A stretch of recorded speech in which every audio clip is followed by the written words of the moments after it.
Generic greetings and welcome back once again to Airships Conquer the Skies. Today's beverage is a nice glass of lemonade with ice. Quite simple but effective on a warm day like today. Anyway, on a previous episode of Airships Conquer the Skies, we were once again designing and fighting, and specifically making a torpedo boat. If we go down here, we can see the Heron, which I've now renamed so it's spelled correctly, and it was okay. It does have that sort of problem where it explodes at the drop of a hat, but it was overall quite effective. I might make some changes in a future episode, but we're not going to be looking at that in this one. Or also, incidentally, I have named the toucan to the woodpecker because that was a highly requested thing, so it made sense, so that's what we went with. Anyway, this time we're going to be once again designing and fighting, but specifically building a land ship, and moreover I want to make the 100% sensible tank that we made quite a number of years ago. It was called the Winter, and it was very effective and very simple. It was basically, if memory serves, a large set of tracks at the bottom, and then in terms of weapons we had a couple of things. We had a couple of front turrets, and then we had a heavy turret on the top. Now I want to make something like that, but I'm also going to include either, let's have a quick look, either the Imperial cannon, which is quite large, or the, where is it, there's another cannon, the heavy cannon there. More likely it's going to be the heavy cannon. We'll have a quick look at this one, but we can see actually the heavy cannon is a little bit higher in tech. So we're definitely going to go with these things. Oh, we also had some flak on the back as well, which I think I may have got rid of. We had two versions of the Winter. One was a sort of pared down, cheaper version, so we may look at doing that. But anyway, the heavy turret on the top requires advanced loading systems tier 4. Obviously, we are looking at making these and using them in a campaign here. So it's a heavy cannon on a turret mount, powerful and accurate. That is a maximum accurate range of 840 meters. The front turret are similar, but only 670 meters, and then we've got these other ones, which we've got 1,100 meters and 740. A preposterously large weapon. A single hit would destroy most smaller modules. I'm very tempted with putting the Imperial cannon on there, but that's slightly flammable, may explode. That's the same. This one is explodes easily, so that has pretty much ruled this one out. This one here, slow firing but devastating, not even the strongest armor stand a chance. It is piercing damage 120 with a 6-second reload time, whereas this thing is 400 damage, but also a reload time of 8 seconds. However, it does have a 2 ammo per shot reload. So we're going to get rid of the heavy cannon because that's more of a snipering type weapon, and then we're going to put this thing in here like so. I'll probably put it like that so we can put some different like angles on it. So let's just start building and see where the let's see where this thing takes us. So we're going to flip this around. This is going to be a 2x1, which we will flip to, hang on, that one there, and put on the front. Obviously, aerodynamics, extremely important, that they're really not. This thing, I really don't care what sort of speed we get off this. Now, these turrets here, you can see the front turrets, I can't place them there, but I can place them just up from it, and I actually quite like the look of that. The problem is that if one of these goes, it may send the others up as well, so we'll just see how we get on there. In terms of our defenses and armor, we're probably going to go with the heavy steel armor. This thing is almost certainly going to come in at over 3,500 points, but we'll see how we get on there. Anyway, over to command and crew. Most likely we will go with a bridge, but I'll place one in there for now. I'm just obviously dumping stuff at the moment just to see what we will use. I think we are also going to go with most likely a sick bay and have this as quite a well-stocked piece of equipment, so we're not going to be letting it just die. A machine shop is good, but that is quite large. A machine shop is a near exhaustible supply of parts. However, it is quite expensive at 224 generic units of currency. Repair bay is a bit more sensible for the size of this design, and obviously resources, we also need some coal, which I'll place in here, and then ammo store, which I'll just place in there for now. Almost certainly a fire point and an extinguisher. I don't know why I'm placing them I don't know why I'm placing them here, because I'm just gonna have to shift them over. I was just sort of spawning the modules in so I know what we roughly need to use, and that will be about right. Okay, so the coal will go, it doesn't really matter, but we'll place it there. I'm probably only going to have the one. Realistically, this thing, no, none of these require coal, so it's just a case of getting basically from A to B, and then it should function, although it is going to be quite large and quite heavy, so we may have to go with another one, but we'll work with one for now. Ammo store, similar thing, but we will actually have 2 of those, I think. 2 of those, yes, but I am leaving a gap between these 2, just in case we do get the boom boom bug. Let's go ahead with this. That sounded like some sort of disco track. It is not. Those go along here, and that is fine. I will remove the top one and place in this fire point, and similarly I'll place another one down the bottom there. This I will probably split up and halve, so we have a water point there, and that seems to be quite reasonable for a very first placement there. So we do need a way to crew this thing. Recommended crew, or minimum crew, is 17, but I'm going to place in 29, bring that up to 36, because once I start connecting a lot of these things, especially the repair bay and such, and then the sick bay, it's going to bring us to crew 36. Recommended is 29. We currently do not have any supply hatches. Supply is 16 required, so do I want to place a little bit more? It is possible. Okay, I'm very tempted then to slightly alter this thing, and we don't have any flak. That's the problem. I always like a little bit of flak on these things. So, I mean, we could have a no, we can't have a dorsal turret. We can't. We could have a guided missile, which we're not making a missile board. I've decided very early on that that just wasn't going to be what this is about. So, preemptively answer that question. Flak. Oh, aerial charges have been boosted, I think, in one of the latest patches. They are now a lot faster, but I still think flak is the way to go. However, on the back here, it seems maybe a little bit expensive. So, do I really want to put it there? If so, I may have to slightly alter things. What I'm going to do is, I mean, do I need 2 flak? Do I need any flak? Realistically. Having 1 is always a good idea, I think. Don't really like the positioning of it. Much prefer it to be up there. Let's go for overlays, and there's the pathing. The pathing is terrible along there. Don't like that at all. So what I'm going to do is move these along by 1 each. And then that's better pathing. Yeah, much better.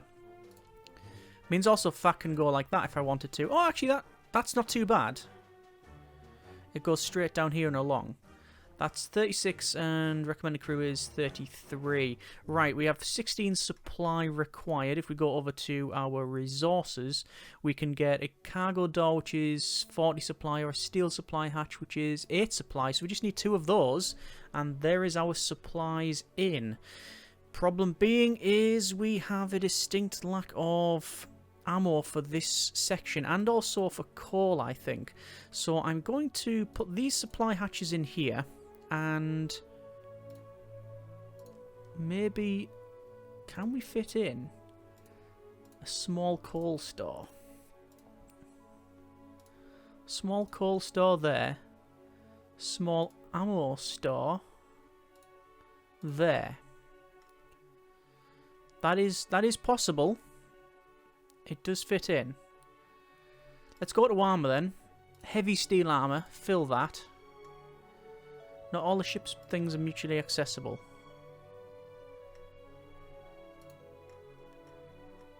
And, oh, that, of course. Right, so 16, yeah. I don't think I need that. I don't think I need the extra coal. That fits in. That works. Okay. And that doesn't fit in. Don't really want that there.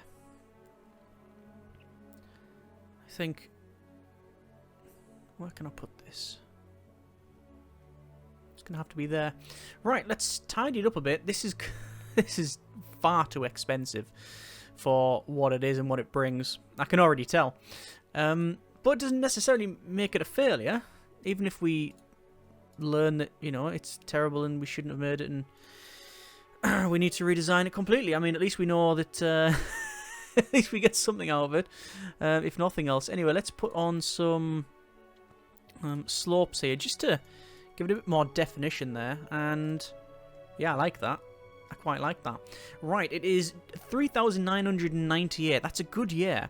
And let's have a quick look. I think SP... I think the elk. Calling it the elk. Right. Overlays then. Hit points. Not bad. Water. Excellent. Repair. Pretty good too. Maybe could produce... Maybe put that further forward, actually. Ammunition is fine.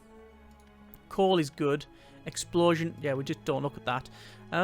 Forward drag is 32 and backwards drag is 28. So, yeah, slight problem going forward. But I've sunken these, I think, down as much as possible. I might have been able to get that a little bit further down, but it is what it is. So, there you are. Right, I think I will shift over a module or two. Specifically, I'm going to put the repair bay further forward and then put that further back, and I'll do a similar thing for the med bay there. Yeah, that seems a bit better now. Okay. Right. Oh, nearly. Careful now. Save the design, SP Elk. Save that. Leave. Let's have a fight. So combat. Go for a day fight. Add in a land ship. There's the Elk. Going to put it about midway. And we are going to face it off against, well, there's a Titan, might have that. Let's say the Tiger, okay? Now this is not a fair fight, I understand that. That's not the point in this thing. We're going to slowly work up. So start the fight, and there's us firing away there. And, oh, there's the big cannon firing. And looks like they are really not too concerned on... They really are closing the distance, aren't they? Well, okay, if they're closing the distance, I'll close the distance. We are able to move, which is... always an advantage for something that needs to move. Understatement of the century. We can see that we are putting really big holes in this thing, and we've managed to cut it in two. I don't know if you've seen that. We've managed to cut it in two. This thing has been chopped up, and I'm going to go on to aimed fire, quite frankly, because I'm missing most of these shots. So, there we are. That's yeah, that's a win. I mean, I expected a win, but... let's be honest, cutting it two, still very impressive. Direct hit there with a big cannon. You can tell the size of the cannon as well. Let me have a quick look, actually. If we go over to this thing, you can see the apparatus inside. It's actually almost too detailed in a way, because you've got like a huge amount of people around the bottom, and this cannon here that you've got like a big gantry crane that's lifting up the shells and loading it in the breach and stuff. It doesn't have any animations where they build it, whereas a lot of the time they do in the like the torpedoes and stuff. But yeah, when that thing fires, I'll see if I can pause it when the normal cannons fire. So there's the normal cannon shot. Okay, so you see that, just a little black dot there. Whereas when this thing fires, you can see the difference. So let's see if I can catch it in time. There it is. A massive shell, which is look at that as well, which is, yeah, well, you see what happens. It just splits it in two. So now this has actually been split into three parts. We've got what was the fore section. We have the rear bottom section and the top, and that should be a win. There you go, that is a win. Okay, that's a Vic and Terry. Let's go back to combat, over to a day fight. We're going to add in an airship. This time we're going to put in probably the honeybee. I mean, the honeybee should absolutely hammer us. That's more of a realistic four, though. This thing. This is a decent service ceiling vessel. Actually, it's not terrible. It's not great. But it does fly. I'm going to put it down there, so if it wants to go up, it can. If it wants to go past this, there's no disadvantage. So we're not hindering it in the first instance. A land ship. Elk. Right at the back. Start the fight. aimed fire. Alright, so this thing is sitting back there and seems to be... Oh no, it's decided to come forward. So you can see our shots are quite decent. We are causing a lot of damage. Obviously, we are now versing something that flies, so we have to account for that. I'm going to preemptively move forward because I want to get the high ground here, because I think it is going to try and fly over me, and I want to be able to quickly sort of zip down this hill if need be. So is it going to try and go overhead? It is. It's going to sit in a position that I really don't care for, so... Yeah, you do that. You can sit there all you want. So, basically, it's sitting there and it's getting shot off all of these cannons, even the big one at the front. One of the things I originally wanted to do is have this turret that's at the top, at the back, so it's like a rear-mounted turret, and then put the flak in the middle.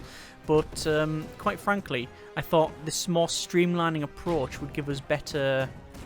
I thought it would give us, like, sort of better, drag. Better drag? Yeah, well, less drag. And more streamlining, I guess. Good grief, don't know if you saw that. The big cannon fired, hit there, and took out, I'm guessing the suspendium module.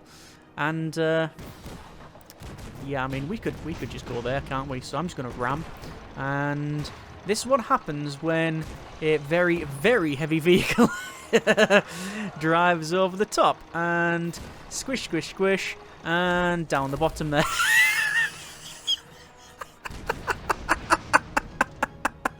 Look at the hole of the ground we made. Good grief. And we're actually out of something. We are out of repair. Oh, we're almost out of repair tools. Let's have a quick look outside here. And you can see we have taken a fair bit of damage, but a lot of it is, like, you know, just superficial. It's just scratches and dents, and it's something we can fix in our own time. So let's just move further up here. I don't think I'll be able to get up that. You can see we've taken... Yeah, we have taken a bit of damage here, and I am causing damage by doing this, so maybe this is not the best course of action, because I think I'll end up breaking it. But I'm going to keep trying just to see what happens. So we'll stay ramp to there, and yeah, it's just going crunch. That's one of the problems with these tracks. We are now completely out of repair tools, so we can't repair anything there. But that's not a great problem. You can see coal-wise, we're totally fine. We don't need any more coal. In our campaign setting, that may change. We may have to add more if we want to go long distances. But there you go. That's quite reasonable, that. Okay, we can probably class that as a win. In fact, let's just speed up to max speed and let them crack on. And yeah, eventually there'll be a big explosion and there's a victory. Once again, combat then. We will add a building this time. Actually, let's have a couple of buildings. So we'll go for landship and the elk. And the elk's going to go in here, which will crush down and almost certainly destroy half of this landmass. Building, we have several buildings, but we're going to place the silent watcher. And we're going to go with 1, 2, 3, 4, 5. And that brings that up to... actually, we could add another building, and that should be about right. Is that correct? So... They are overpointed. Now, I don't expect to win this. I don't expect to win this fight at all. But we're going to start the fight and see what happens. Okay. So we're going to go to aimed fire. Obviously, they are absolutely plastering us with 1, 2, 3, 4, 5. Well, 5, 10, 15, 20, 25, 30 cannons plus rifles. So if we survive even a minute or so, I think that's a marvelous achievement. I don't actually think getting struck by lightning is a good thing as well. But you can see we're massively overpointed. Range-wise, you know, there's not really much advantages of being here. We might want to get closer. So, yeah, I don't expect to win this, but I just wanted to see what sort of damage this thing can sustain. Obviously, in any other setting, something like this would be absolutely crippled within the first sort of, I don't know, 30 seconds maybe. But we are managing to take this out. I wonder if just ramming it would work out. Let's just try and ram this thing. Because we're about to lose this gun anyway on the front. You can see right inside it, and yeah, it didn't do anything at all. And there's the explosion that I thought we would see sooner or later. So this thing is gone, okay? But what damage has it caused? Very little. Yeah, as with everything, the static structures have the advantage in the sense that, well, you have to bring stuff to them. Also, we're being hit by lightning 2 or 3 times now. Yeah, you have to bring the fight to them, so they tend to over-egg it, and it's always underpointed. Okay, that is fine. Let me go and try another combat. This time, we'll have landship. Let's have our elk against... Could I verse the Titan? I very much doubt it. Let's put 2 elks against it. So double elk, start the fight, aim fire. I think aim fire is just reasonable. It's actually coming towards me, which makes me think we should back up. I mean, to be fair, we do have bigger guns. They have more guns. We have bigger guns. I'm going to tell that to stop because I don't want it to ram into the other elk.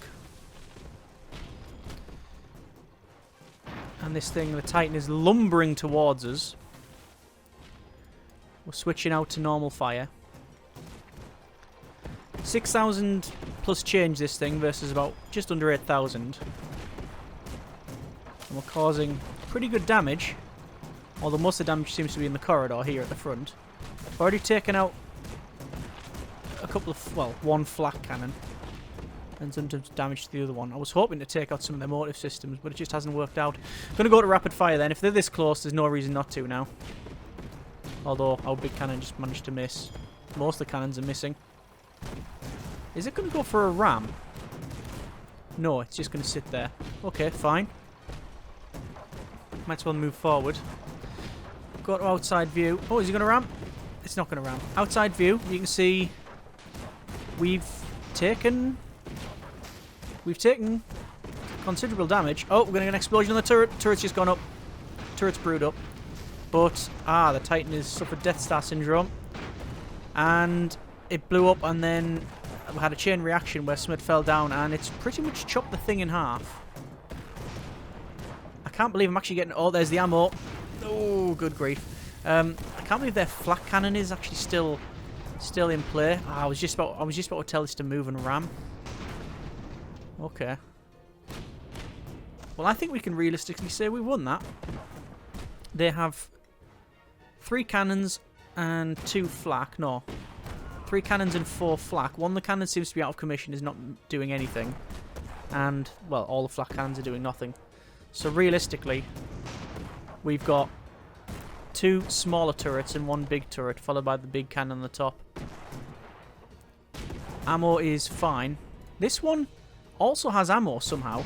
Oh, because the secondary ammo storage at the rear for these, you can see they're actually bringing it. Look at that. They're bringing the ammo and still firing. They're taking it around. Oh, that's just fired as well and blown that up. Okay.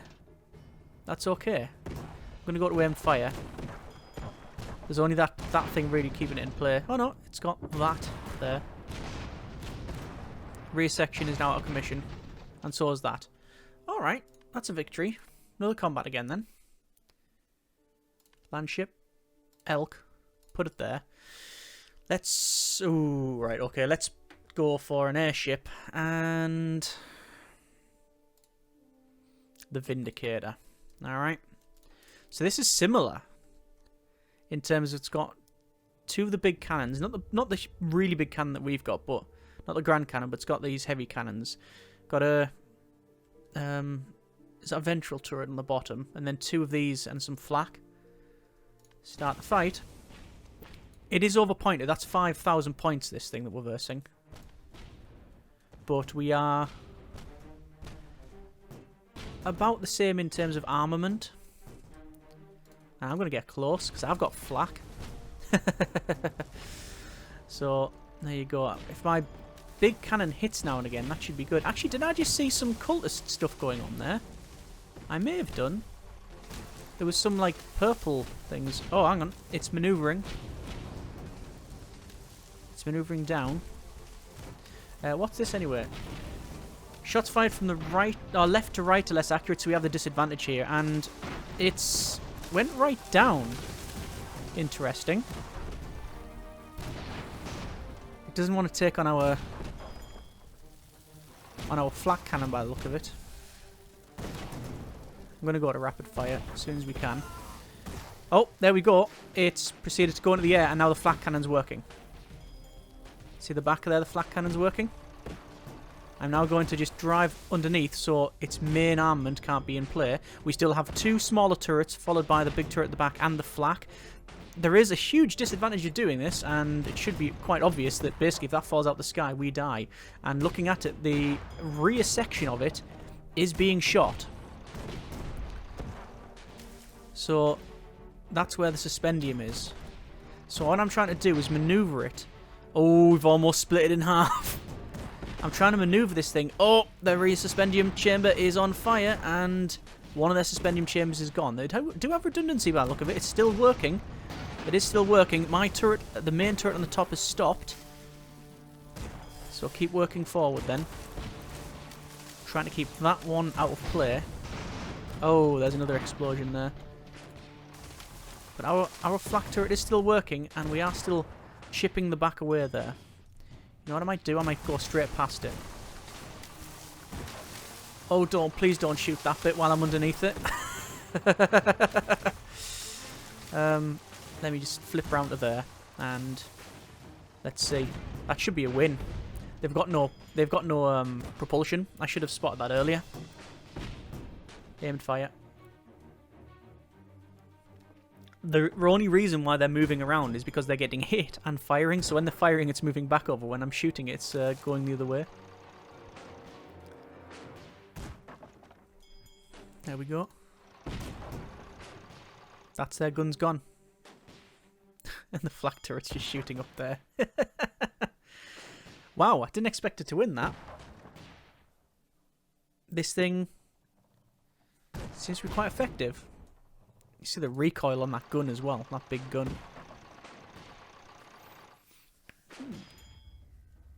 And I don't know if that's just ran out of coal or something, but it's dropped right down. Nope.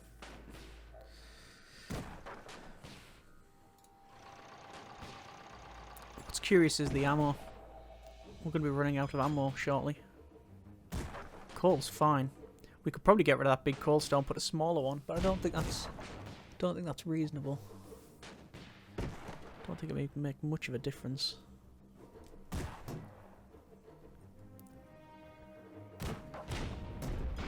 Nope, there's a big explosion at the front there. Let me go further forward, get the flak cannon in. And there's another explosion. That turret's gone, and there's going to be an explosion, secondary, and there it's falling out the sky. Right, good. And there it goes again. Wow. Didn't expect it to win that fight, but there you are. Very surprised. Admittedly, as I say often, this is a sample set of 1, so it really means nothing in the grand scheme of things. We could have just lucked out. But getting this far is good enough. Let me do a bit of cheeky ramming. Oh. Oh, that was a mistake. Yes, we managed to destroy the track system. We've still got 2 guns though, and the main cannon. I wouldn't have thought that. Interesting. But we've still got ammo. Either way, we've won the fight. You know, it's still in play because of this flak turret. It's no longer in play because of that flak turret. That's a victory. Okay, one more fight. I want to try one thing. So we're going to add the land ship, the Elk. Again, put it mid-table. And airship, the herring gull.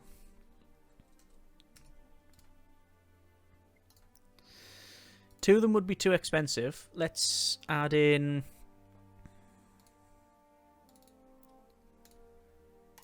a greenfinch. 3,998 against 3,901. They are technically better pointed than I am. No, I'm better pointed than they are, should I say. So there you are. Obviously, this is going to require some manoeuvring. We've already got a fire and an explosion over there. Because of the way this works, they are going to start bombing. I need to start moving now. They are dropping bombs, and this is going to hurt. Ow! That was pain. And I just need to flip round. There we go. And keep firing. My main aim is to stay away from this bomber, using this rock as cover, essentially. So it has to maneuver around and keep getting distance on it. Because of the flak and because of the turret angles, you can see I am managing to I wouldn't say outmaneuver it, but more avoid it. I guess we are outmaneuvering it, but it's only because of a bit of luck there. Oh, they're going to lose a suspendium chamber. There it goes. And it's fallen out the sky. Right. Well, that's a win. Why is that not coming at me? It does still have a way to do it. And oh, that's broke. That's another win, I think. Eventually it's going to hit one of these. Oh no, it's going to hit right in the middle and snap it off. Okay. You know when that big one fires. Let's see what it hits next, if it hits anything. Come on, hit some good. Here we go. Bang! It just chips the front off. Okay. That's a very good balance, that weapon, because it does a huge amount of damage. Its range isn't too bad. I think it was 740 or 720, something like that. Obviously, it takes a lot of reloading and a lot of ammo. But, unlike, say, the torpedoes, it's got a very good muzzle velocity. So, that accounts for something. Like a soft stat that doesn't really... It's not really... Oh, good grief. Yeah, it's like a stat that doesn't really be shown in the game, I don't think. But is very much a thing. And useful to know. Wow. Still firing at that. I'm interested to know why that didn't fire. Or it didn't maneuver, rather, after the initial couple of hits. We've got rapid fire now. But yeah. The Elk. I think that's a reasonable design, the Elk. I'm very happy with that. Admittedly, it is very much a copy of the Winter and Winter version 2. The version 2 is cheaper than the version 1. A bit more refined. This thing is obviously on its... Well, we've built it and haven't made any changes. I'm trying to think of changes to make. We could make it a little bit more streamlined. I could put this turret at the back and put the flak in the middle, and that would probably make it potentially a bit more streamlined, because I'd be able to angle this down further. And I did want to have a rear-mounted turret. For some reason, I just thought, oh, rear-mounted turret would be cool. Potentially more ammo. I could get rid of some of these corridors and have more ammo. I was hesitant to do so because of the explosion potential. But... yeah, I think we could do those changes. Either way, that is a victory. And that is a little bit of Airships Conquer the Skies and the Elk. Very happy with that. Very happy indeed, actually. I, like I say, would make some changes, potentially. But it works. It works very well. I would like to know what you think of it, and also what changes you may make. While we're here, just for the sake of, you know, trying it, what would it look like if I was, for example, to put the turret back here? So the flak would go in there and there, and then the turret would be there. We would then have the... hang on, what slope is it? Actually, I would probably just use a straight one of those and have then this block to there. And I actually quite like the look of that now.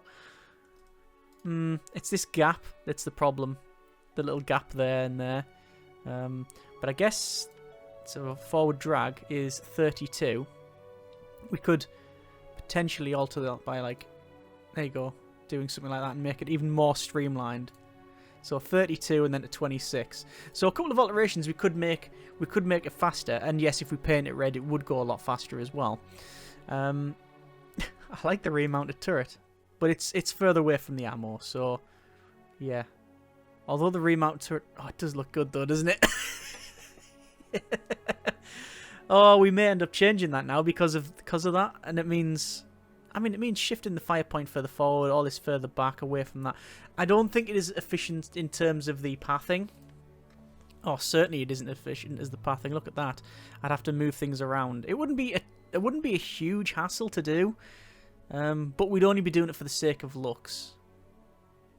So it'll be that as opposed to that. Well, hopefully not that one. That one's a little bit broke. So there's that one. That's a bit more traditional. It's actually got the same form factor as a Stuart, a World War II Stuart, I think. Then that one. I do think I prefer that one. Okay, I'm not going to get too hung up about it. It's actually more expensive as well. That's been a bit of airships and trying out of the Elk. I would like to know which you prefer, whether you prefer the rear-mounted turret as opposed to the central-mounted turret. It really makes no big difference, I don't think. Anything trying to fly over it, obviously these would fire further, and yeah, it might be better that way. If we were to do this, I might make the change and rename it as the Elk version 2 and have both and try them. If you want to see that, then by all means let me know, and we will make a video on trying the different versions of the Elk and see if there's any difference. I don't think there really will be, but it will require a bit more modification. If there's other modifications you have in mind, such as swapping out weapons, changing things to have slightly different profiles, whether it be taller or longer or whatever, whether you prefer different motive systems, so instead of the big tracks you could go with things like the legs, the spider legs, or the you know, things like that, then again just let us know, and we'll go from there. And obviously, as always, new designs if you wish to suggest those as well. Either way, I hope you have enjoyed this episode. Thanks very much for watching. Take care, and generic partings.